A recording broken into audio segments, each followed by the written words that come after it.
নমস্কাৰ, মই ডক্টৰ আশিক ইকবাল। কিছুমান পেচেণ্ট আহে চেম্বাৰত 45ৰ পৰা 50 ইয়াৰ্ছৰ মাজত। পেচেণ্টে ভাবে কি যে মোৰ ডায়েবেটিছ হৈছে বুলি আহে। তো কিছুমান স্পেচিফিক চিমটম লৈ আহে, যেনেকুৱা ধৰক কি হয়, পেচাব ঘন ঘন হয়, ৰাতি ঘন ঘন পেচাব যাব লাগে, বা এনেকুৱা হয় যে পেচাব কৰাৰ পিছত পেচাবটো ৰখি থকা যেন লাগে। আৰু এনেকুৱা পেচেণ্ট কেনেকুৱা হয় যে পেচাব কৰি আহিলে আকৌ পেচাবটো মানে আছে এনেকুৱা ভাৱ হয়, আকৌ পেচাব কৰিব যায়, পেচাব আহিলে ৰখিব নোৱাৰে, টুপ টুপকৈ পৰে।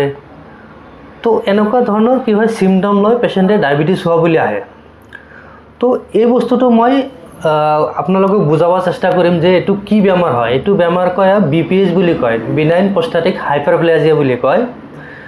তাৰমানে এইটো এজ ৰিলেটেড বেমাৰ হয়, মানে এজ বেছি হ'লে এই প্ৰষ্টেটৰ বেমাৰ বুলি কয় কিছুমানে, যে প্ৰষ্টেট গ্ল্যাণ্ডটো ফুলি যায়, হাইপাৰপ্লেজিয়া হয়।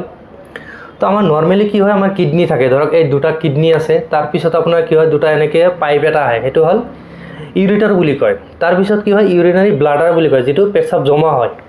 তাৰ তলত কি হয় ইউৰেথ্ৰা থাকে। তো ইউৰিনাৰী ব্লাডাৰ আৰু আপোনাৰ যিটো পেচাবৰ যিটো ৰাস্তা, তাৰ এইখিনিত মানে কি প্ৰষ্টেট গ্ল্যাণ্ড এটা থাকে। তো প্ৰষ্টেট গ্ল্যাণ্ডৰ এটা কাম হ'ল কি, এইটো চিমেন প্ৰডাকশ্যন কৰে, মানে সেক্সুৱেল অৰ্গান হয় এটা।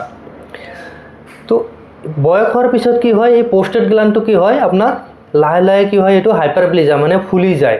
ফুলি যোৱাৰ পিছত এই ইউৰেথ্ৰা যিটো আছে সেইটোত কি হয় চেপা দিয়ে। চেপা দিয়াৰ কাৰণে কি হয় এই পেচাবটো ঘন ঘন হয়, বা কিছুমানৰ কি হয় পেচাব কৰাৰ পিছত পেচাব আৰু আছে সেনেকুৱা ভাৱ হয়। কিছুমানৰ কি হয় পেচাবত বহুত বল দিব লাগে, সেনেকুৱা হয়। তো এনেকুৱা ধৰণৰ চিমটম হয়। তো এইটো আমি কেনেকৈ মেডিকেল মেনেজমেণ্ট কেনেকৈ কৰিব পাৰোঁ। তো কিছুমান টেবলেট আছে, আলফা ব্লকাৰ বুলি কয়, সেইবিলাক দিলে লং টাইম যদি খায় পেচেণ্টে, এই যিটো প্ৰষ্টেট গ্ল্যাণ্ডৰ চাইজ আছে এইটো চাইজটো লাহে লাহে কমায়, আৰু যিটো ঘন ঘন পেচাব অহা বা পেচাবত বল দিয়া বা পেচাব টুপ টুপকৈ পৰা, তো সেইবিলাক কি হয় আপুনি যদি মেডিকেশ্যন কণ্টিনিউ খাই থাকে তেতিয়া কি হয় এইটো লাহে লাহে কম হৈ যায়। আৰু যদি আপোনাৰ এই মেডিচিন খোৱাৰ পিছতো যদি আপোনাৰ এই চিমটমবিলাক যদি আপোনাৰ দূৰ নহয় বা আপুনি আৰাম নাপায়, তেনেহ'লে চাৰ্জিকেল প্ৰচিডিউৰ কৰিব লাগে। এইটো ইউৰ'লজিষ্টে কৰে, ডে কেয়াৰ চাৰ্জাৰী হয়, বেছি আকৌ কৰিব নালাগে। পেচাবৰ ৰাস্তাতে সোমাই যায় কাৰণে সেইটো প্ৰষ্টেট গ্ল্যাণ্ডটো ওলাই আনে। তো তেতিয়া কি হয় পেচাবৰ ৰাস্তাটো খোলাচা হৈ যায়, তেতিয়া অসুবিধা নাপায়।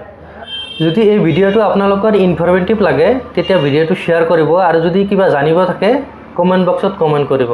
ধন্যবাদ।